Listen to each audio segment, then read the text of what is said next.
Pas de vidéo. Non, vas-y, pas de vidéo. Okay. Go! Il faut pas l'écouter. Chef, t'as pas le droit de filmer ici normalement. T'as pas le droit de filmer normalement. What you find here is raw, unfiltered, unmanaged survival. The stalls sell mostly food, vegetables, fruit, raw meat. Piles of onions are stacked next to battered crates of tomatoes. Fish is on display, the smell hanging heavy in the air, blending with exhaust fumes and the subtle undercurrent of decay. Occasionally, you'll see cheap clothes, low-grade textiles shipped from factories thousands of miles away. But make no mistake, this is not commerce in the traditional sense. This is a byproduct of demographic engineering, a market zone designed, intentionally or not, to fracture the city, to displace its heritage, to dilute the nation.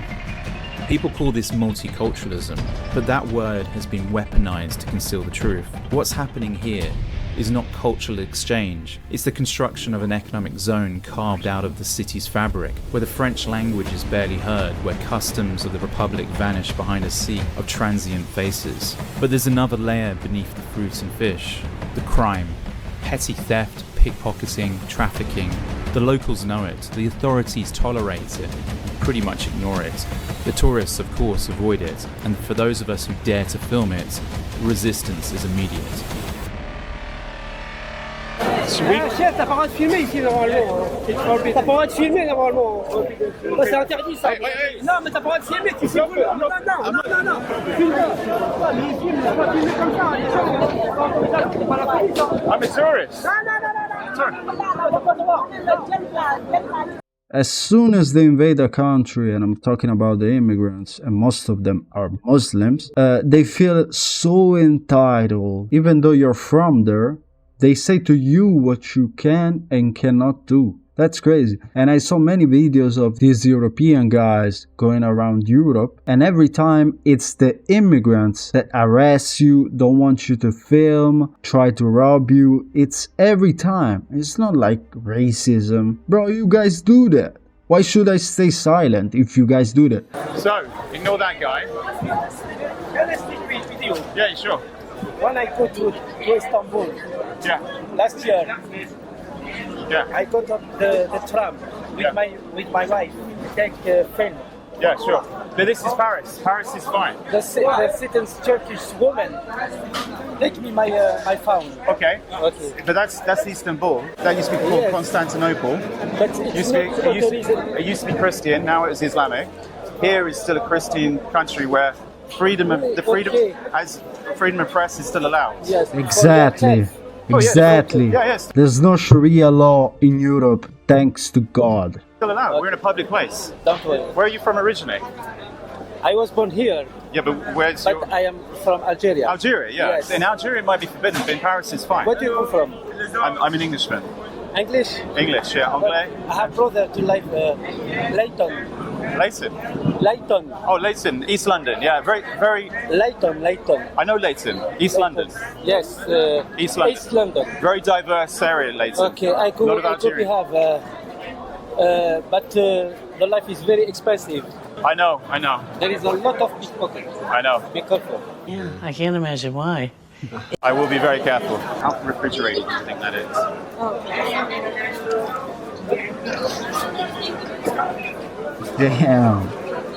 Damn, bro. It's meat. Some of the places you'll see will be sitting in the sun all day. Yeah, and like because it's not at the good temperature, I guess bacteria grows, right? Those who still cling to the picture postcard image of Paris really haven't walked these streets. Here at Marché Barbes, we see a different kind of Paris, the result of decades of managed decline, demographic engineering, and the silent dismantling of the nation state. They call this diversity, they call it progress, but let's speak plainly. What you see here is a product of policies the French never voted for, the deliberate mass importation of people, not by invitation of the public, but by decree by distant bureaucrats and globalist technocrats who never set foot in places like this. Europe, they told us, and lied to us, needed labour. The cities needed vibrancy. Borders, they insisted, were outdated relics of a darker past. And so over decades, A tidal wave of migration reshaped the continent, not through consent, not through democratic will, but through quiet, systematic imposition. Today, in cities across Europe, in Berlin, in London, here in Paris, entire neighborhoods no longer reflect the nation they belong to. They function as economic zones designed... And we are called racist for pointing these things out. But the thing is, we don't have a home anymore. Because, think about it, Indians get tired of wherever they are, they can go back to their country, and it's their culture, it's their traditions, it's their people. Same thing if you go to Africa, most of the people are black Africans, it's their culture, it's their traditions. But where are we going? Like, we can't go anywhere. We are invaded constantly with these waves of immigrants, even illegals, mostly illegals, that come from every continent. And this is Europe. This is our only country. I think it's a good thing if Africa remains mostly Africans, like 99% Africans. I think it's a good thing if India remains 99% Indians. But at the same time, I think it's a good thing if 99% of Europe stays Europeans, okay? Most people play pretend and think this is normal. They accepted a society where what they think doesn't matter. And they accepted it, and they live in this delusion of, okay, it's all good, let's trust the government. No, this is replacement, okay? The percentage of Europeans is declining year after year in our own countries. And if we don't do something, we will not have a home anymore. Built is a new social order, one where nations dissolve into markets, where citizens are replaced by consumers, and where heritage is slowly traded for instability and managed chaos. Look around Marché Barbes and ask yourself, did the French really choose this? Did the people of this city vote to lose their language on these streets? Did they seek to transform their capital into a labyrinth of disconnected enclaves? Or was this transformation imposed quietly, persistently, behind the curtain of politics and propaganda?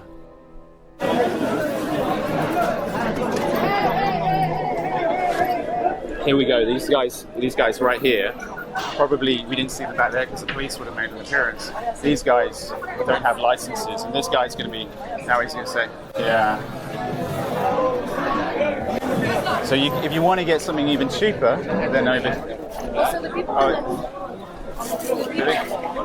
people on the sides do have licenses. Careful, because that goes down. So really careful. Yeah, the guys on the side have a license. The guys in the middle, they don't have a license. So they, selling tins of tuna, shoes. I mean, from a perspective, they've got to start somewhere, but at the same time, they're undercutting legitimate people. You'd think in a democratic society in a public space, filming would be unremarkable. But here, hostility simmers just beneath the surface. Cameras are met with suspicion, anger, and even aggression.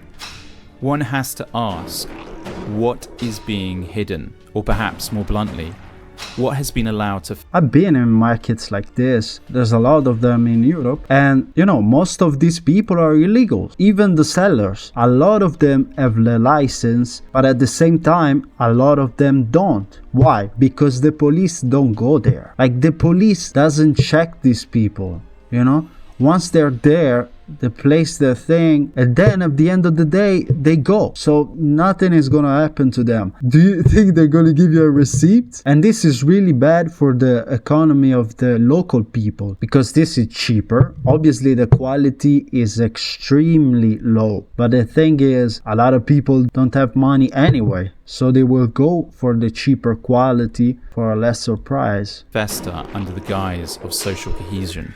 France prides itself on liberty, on openness, on debate. Yet in Marché Barbes, the only thing open is the market. The rest, fear, mistrust, and parallel systems thriving outside state control. What? No filming? Non, il faut pas filmer. Okay. He doesn't like me. Look around, the infrastructure groans under the weight of the crowd. The streets are littered, the buildings neglected, and the city's civic order dissolves in the face of numbers and political inertia. The truth is, this isn't an accident. This didn't happen overnight. This market, this demographic shift, this lawlessness. You know, I just want to ask you, where do you see European people doing this in other countries? This behavior of disorder, lawlessness, come on. The people need to stop playing pretend. This is not healthy. This is not normal. Okay, this is complete chaos. Is the result of policies designed to turn parts of Paris into economic zones, cheap labor, cheap goods, fractured communities, and a slow, systematic erosion of Western cohesion. I'm pretty sure that in France it's illegal to cover your identity, right? Yeah, so the burqa's been banned in France. It's been banned in Switzerland as well. But they all wear They them. don't care. They do. You might notice this. Faut pas filmer. Why no filming? Ah, c'est ça, il faut pas filmer. She's just tourist. Ah, c'est tout. She's tourist. You know, taking in the culture. Quoi? Tourist. On n'a rien à foutre du tourisme. Oh, Pas filmer. C'est pas dessin, c'est pas filmer, c'est pas bon. But what's the C'est problem? pas bon. Va filmer à Champs-Élysées. Moi par là, Sacré-Cœur. C'est pas ici du film. Okay. Ok. Okay, sir. Oui. Hey, just relax. He's a tourist. Just a tourist. He's a tourist. Yeah, that's fine. Yeah. Oh, yeah. Just play innocent because. That's crazy that we have to explain ourselves with people that don't belong here. And maybe some of you will say, well, they speak French. It doesn't matter. We give them everything. That's why they speak French. Free healthcare, free food, free housing. Why shouldn't they speak French? Well, a lot of them don't even speak it, but the ones that are born here by illegal parents, obviously, they literally have an easier life than the locals. In every European country, they have everything given to them by our tax money. The worst thing you could say is if you're a journalist. And there's a reason for this because everything they're doing is entirely illegal. I've been hearing. Okay, so like you're saying that it's illegal, they still do it. And I mean, We've got to be quick here. There's a lot compared to back there. Everyone here is breaking the law. As we walk past the entrance to Barb's Loge Clods, out of the corner of my eye, I'm seeing it, quiet, casual, like it's normal. Smoke's being sold through the fence to people stepping off the metro. A little further down, the drug deals, not hidden, not subtle, just happening. The cameras might not catch it, but it's there. Every single day it's there. And here's the question no one in power seems willing to answer. Why does this go on? When the police walk past, and it's rare when they do, they know. The politicians, they know. This is around the corner from the Eurostar terminal, for God's sake. Tour buses pass this every single day. Taxis pass this every single day. So that basically means important people pass this every single day. But then again, this isn't just a Paris problem, it's international, it's tolerated, it's designed. Why do the so-called global leaders, the globalists, the defenders of progress, allow lawlessness to rot European cities from within while preaching safety, order and unity? Ask yourself that. This is where you really need to be careful. So, yeah.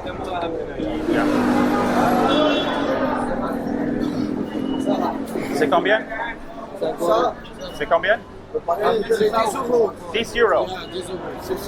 Expensive, very expensive. Not ça? Non, madame. No.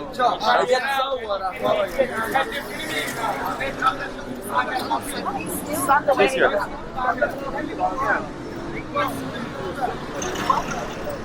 Okay, mate.